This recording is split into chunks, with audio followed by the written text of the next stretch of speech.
छोटी बच्चे का दरबारी सफर। मेरा नाम अली है और मैं सिर्फ 8 साल का हूँ। मेरे दादाजी ने मुझे एक दिन एक पुराने दरबार के बारे में बताया।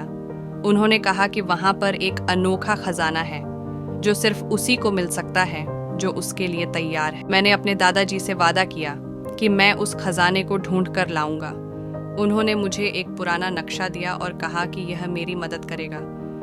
मैं अपने बैकपैक को उठाकर चल पड़ा। मैं दरबार में पहुंच गया और वहां पर मैंने एक अनोखे दरवाजे को देखा। उस पर एक संदेश लिखा था, सिर्फ वही अंदर आ सकता है जो अपने दिल की सुनता है। मैंने अपने दिल की सुनी और दरवाजा खुला। ध्यान मैंने अंदर एक अनोखा कमरा देखा जहां पर एक क्रिस्टल रखा था। उसने मुझे एक सवाल पूछा, क्या तुम अपने सपनों को पूरा करने के लिए तैयार हो? मैंने हाँ कहा और क्रिस्टल ने मुझे एक अनोखा उपहार दिया। वह एक छोटी सी चाबी थी जो मुझे उस खजाने तक पहुंचाने में मदद करेगी।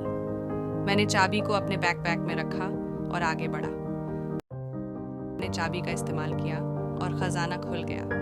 अंदर मैंने देखा कि वह एक अनोखा खजाना था जिससे मुझे अपने सपनों को पूरा करने की ताकत मिलती है। मैंने खजाने को अपने बैकपैक में रखा और वापस चल पड़ा। अब मैं उस खजाने को अपने साथ लेकर वापस आ गया हूँ और मैं यह कहानी तुम्हारे साथ शेयर कर रहा हूँ। क्या तुम मेरे साथ आओगे?